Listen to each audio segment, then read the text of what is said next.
Okay, it's time for a funny, ridiculous story.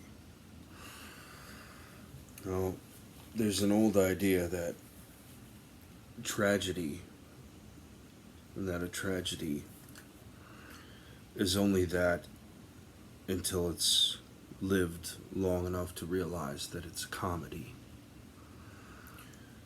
I am a subscriber uh, to that thought, that idea. I have found it to be um, hilariously, unfortunately, fortunately, very true. So I'm going to tell you a story that begins uh, with a degree of heaviness. Um, for the sake of my own privacy and my own history, I will I will put the beginning of this in summation for you. Uh, Starts heavy, gets crazy, and this is definitely a ghost story. All right, so a personal detail, a couple personal details about me. I'm a surviving twin. I had a twin sister who, you know, didn't survive past birth. I also lost a half sister. Now, there's a lot of baggage in being a surviving twin. Um, it impacts you in ways that are um, too complex to explain or describe or illustrate here and now. Um, but that kind of personal baggage is real. It has an effect, um, as does the loss of any sibling. Now, these aren't things that I freely talk about or in, engage with people about, but one day I was sitting at my kitchen table. I was just getting ready to start working, and my mom came over and uh, sat and had some coffee with me, and we started talking, and somehow got onto the topic of my sister, and we talked about a whole lot of stuff, and I heard a bunch of stuff that I haven't heard before. It's interesting to, you know, be in your 30s and find out new details about your own past. Um, so we spent a bit of time talking about the twin, talking about my half sister, my father's side of the family. When I say a bit of time, I mean we spent hours and hours. It was very emotional. Um, I was a bit concerned for my mom's um, emotional well-being while we were having this discussion because it was intense. It was an emotional roller coaster, and I was certainly affected by it. But after hours, that wrapped up, um, and because I didn't start work, all of a sudden, like things, my tasks for the day were piling up, and it got into the evening, and I felt like I had so much backed up emotional juices in me. And, you know, the body bears the burden of the tears the eyes don't shed, and my body hurts enough as it is, because it's a son of a bitch. And I don't need it to hurt more, so I figure I need to have some alone time. I need a good cry. I need to just let it out. And there's a place I like to, or at the time, a place I like to go to just be alone, because it was quiet in the middle of nowhere. If anyone's ever heard of or knows what Gudelberg Cemetery is, I didn't even know it was Gudelberg at the time. I've spent a lot of time driving around in the middle of nowhere for the reasons that I would drive around in the middle of nowhere for. So this was just, you know, a cemetery out in Holland, East Aurora, Holland. That, I don't know, it was just quiet. I always liked going there. Didn't know there was a stigma attached to it until way later. So it's midnight. I go out to Gudelberg. It's the night of a new moon. New moon means it is black sky. There's no moon, visible moon in the sky. It's dark, and it's also cloudy. It's the middle of nowhere, so it's pitch fucking black. Now, there were some signs that were either new or I had never seen before that said no parking in front of the cemetery, so I kept driving. When eventually I did park and had to walk back, it was like walking in straight black. I couldn't see anything. You know, it seemed like I'd walked for so long. I thought maybe I had walked by the cemetery, like I didn't, like I must have missed it or something, because I couldn't see. But just basically right after that thought, I actually did come upon the entrance to the cemetery. And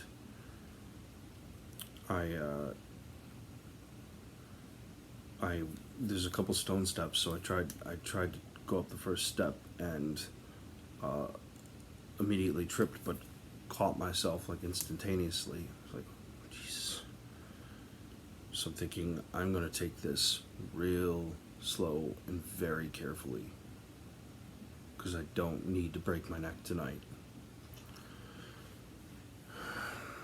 And so I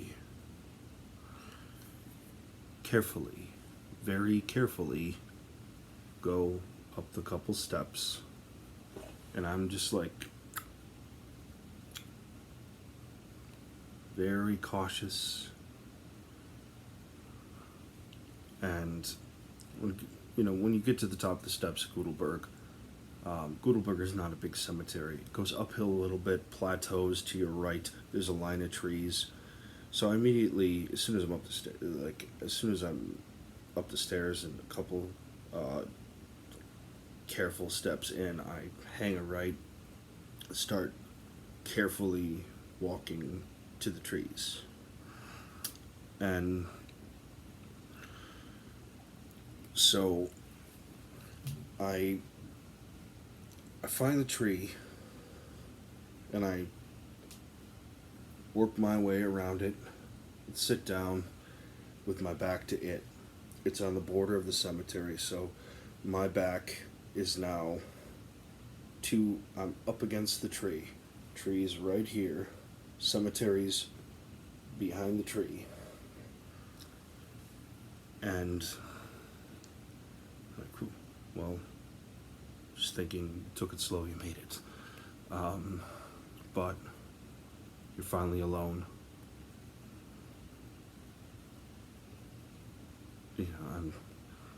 I think like I donned my permissions and gave myself permission to just let it all out. So, it um, only takes me about 5 seconds before like it's Niagara Falls, and so like my eyes start pouring and like, and instantly I hear, "Spirit, are you with us?" I'm like,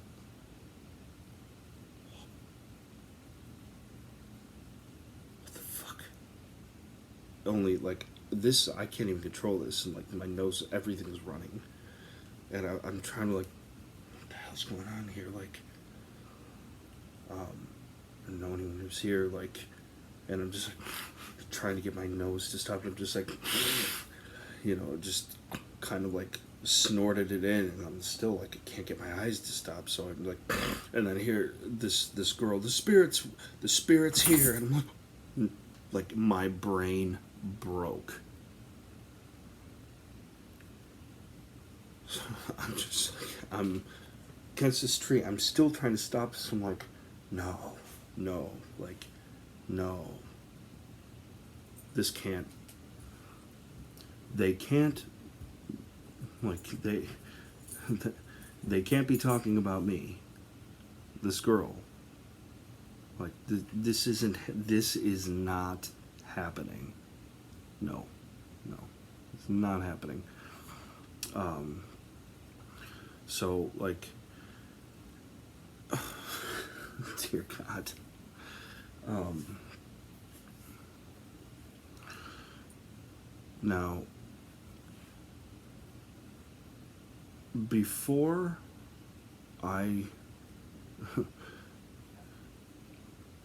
there was a few moments right here at the beginning where I still felt like I had some control over my mental faculties, um, because I hear a guy's voice say, "Spirit, do you have a message for me?" And immediately my thought is like, and I'm still like trying to get this stuff to stop, and I'm just thinking, oh well, just because Bernie didn't get the nomination doesn't mean you can't vote. I'm just thinking this because I'm a smartass, as I'm trying to like stop my eyes and my nose. There's another guy's voice. It's like, is there something you want to tell me? And I'm, well, it's you, you and your, uh, you and that guy and girl think you're all close friends, but eventually one of you is going to hook up with her, and then things are going to get weird. Like, that was the last little bit of smartassery I had in me. The last little bit of like mental response, or maybe autonomy, or mental agency I had, because this is when things got ridiculous.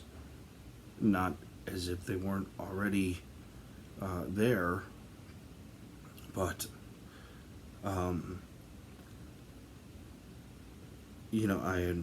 I let out a couple smart-ass remarks in my head as I'm still trying to stifle the tears in the nose and the sniffling, and now I get this little uptick of frustration and anger. It's just the annoyance that I'm not alone, and then just let it a big, and the woman.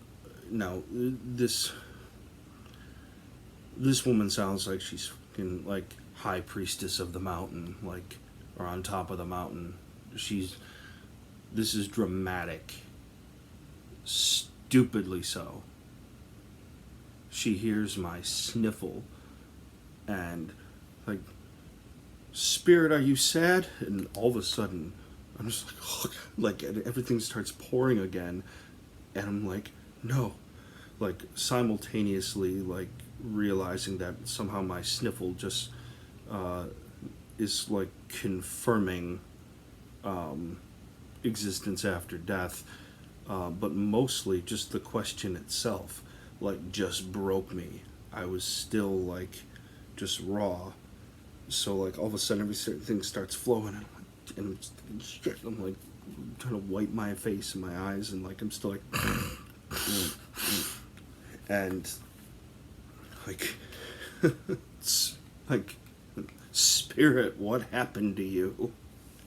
I'm like, oh God. Like, and the guy, are you a doomed or a damned soul trapped here? I'm like, God, Jesus Christ. It's like, who asks that? Incidentally, I was trapped there. Um, and our priestess says, or asks, like, are you someone's mother or father? Are you one of the children? Were you a brother or a sister to somebody? You know, um, I'm just like, what is happening? It's like, were you someone's twin? And I'm like, oh God, oh God. And it's just all coming down. I'm just like, and she's like, it's a twin. And I'm like, oh God. Like, it's getting worse. Just behind this tree, like, can't wrap my head around what is happening. Just in as much as I'm caught between this, my brain's ability to process the absurd and the ridiculous. It's hit its limit. Like, it was broken at the get go. So we've got a blend of that, and a blend of, like, I can't even help but be responsive to these questions, and it's just, spirit, we can hear you crying. It's like, do you have another way to communicate with us? Is there another? Can you speak in another way that we would understand? And I'm just sitting there, like, I'm just sitting there crying, like, thinking, oh, nobody understands me. Oh God. And it's like, one of the guys chimes in, like, do you have any regrets? And I'm just like, oh, thinking, like, these questions, like, how could they ask this? It's like, I felt like I needed a round table with a bunch of dead people and be like, can you believe this shit? Like, how, the gall, like, how dare they? Like, these are, like, right guys? Like, they can't do this to us. But, being asked, do you have any regrets?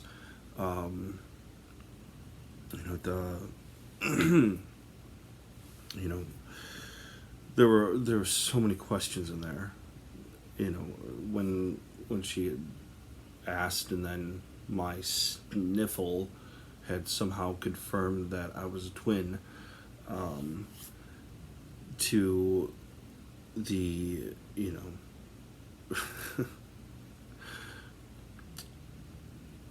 to the questions like, can you speak in a way that we would understand, and the how long have you been stuck here? Why can't you move on? Did something terrible happen to you? Or bad things done to you?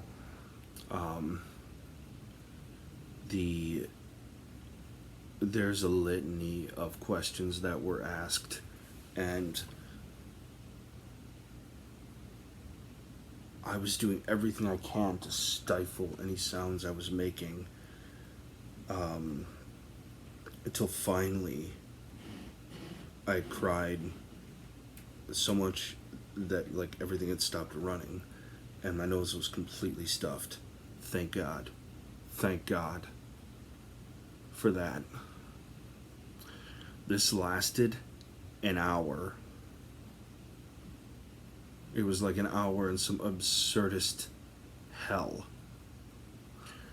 And, finally, when, like, this had become completely plugged and I could no longer unintentionally respond to anything. I could hear them talking. And so at that point, I peered behind the tree, and right there, up on the plateau, I see what looks like two guys and a girl who are in high school. They've got their phones out. They're packing up what looks like, from what I can tell. I mean, I can see a couple chalices. Obviously, I can't see everything that was on the ground. I just see a couple chalices, and there's still a couple small. Well, I guess they weren't small. They just looked small from where I was, but a couple candles lit, and they're packing up all this stuff. Oh, I'm sorry. Like when everything got stuffed up, the woman had said, like, "Spirit, are you still with us?" And I'd heard one of the guys say, "Do you think it's gone? Maybe we should go." And that's when, that's I like turned and peered around the tree and looked up, and I saw all this going on, and that's when it really hit me. That's when it really hit me that they were doing some kind of seance. Some kind of seance. And then I'm thinking, like, how did they not see me? How did I not see them? Like, how did this happen? And then I remembered my way into the cemetery, how I'd almost tripped down at the street, and then I had, like, for caution's sake, had, like, tiptoed very carefully up the stairs and over to the tree. It's like very careful with each step, and I wasn't looking in that direction. I don't even know if I would have been able to see them because of the small incline, and then they were right on top of the plateau. But I was just paying attention to where I was walking, and then it hit me like, you ass. Oh my God. Obviously, these fucking kids, or what looked like kids, were doing some kind of seance. Whatever they did, they were waiting for a ghost to respond. And your dumbass ninja'd your way cautiously into this cemetery. And then they heard you crying. You dumb son of a bitch. You bumbled your way into the wrong end, the other side of a seance. Who does that? How does that happen? When does that happen? That doesn't happen, but it did happen.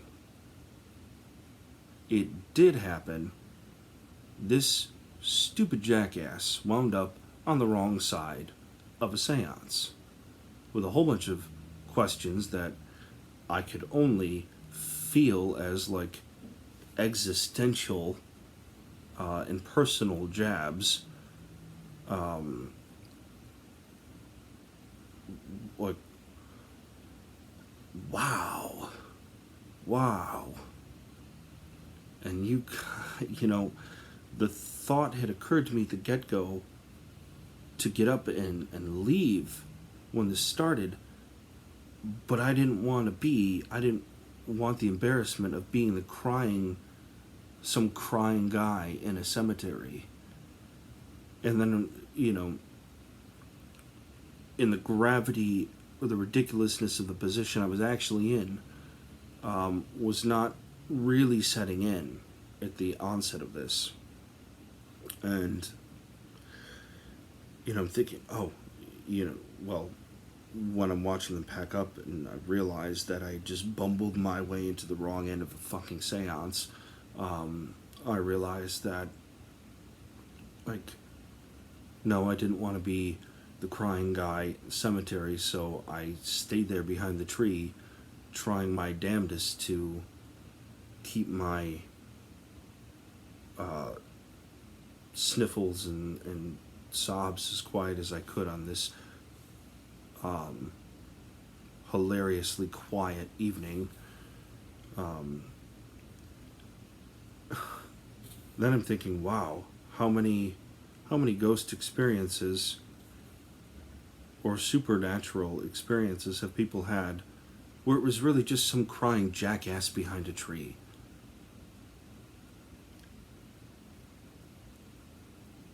How many fucking assholes we got here? Um, is there a support group for assholes who have found themselves in this situation? Where do they meet? When do they meet? Wait, there can't be a group because only one idiot was ever stupid enough to bumble their way into the wrong end of a fucking seance. Get asked a bunch of personal questions, uncontrollably sob in response as and then have your sniffles or sobs in their quiet reverberations somehow confirm life after death for a group of teenagers, as it was. I know it was a numinous experience for them. They were excited as hell. I heard them talking. I could hear them talking about how excited they were to tell fucking whatever his name is. I don't remember the name that they said, but one guy was excited to tell his buddy, and all three of them, and the girl was like, I've never done this before, blah blah blah. I'm like, bitch, you were practicing this in front of the mirror the way you were talking. I know it. You were practicing that damn voice.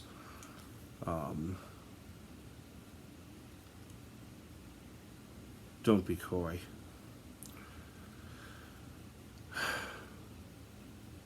Sorry to be crass, but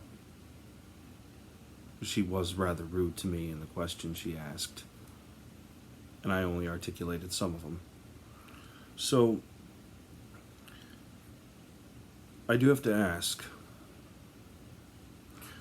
should anyone ever find a YouTube video or a thread about a crying ghost in Gudelberg Cemetery, send me a link.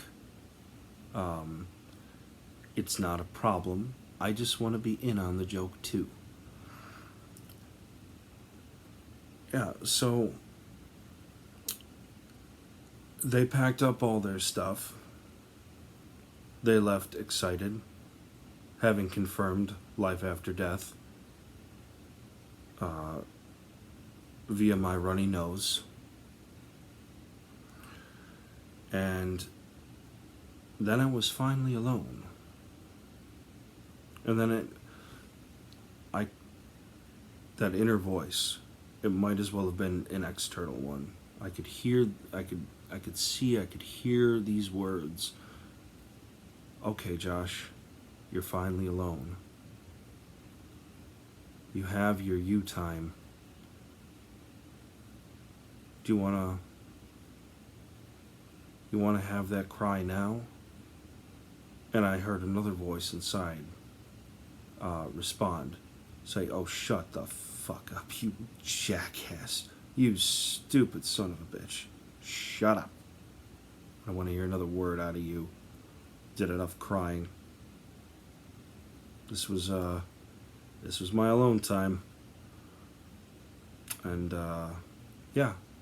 So in this ghost story, I was the ghost.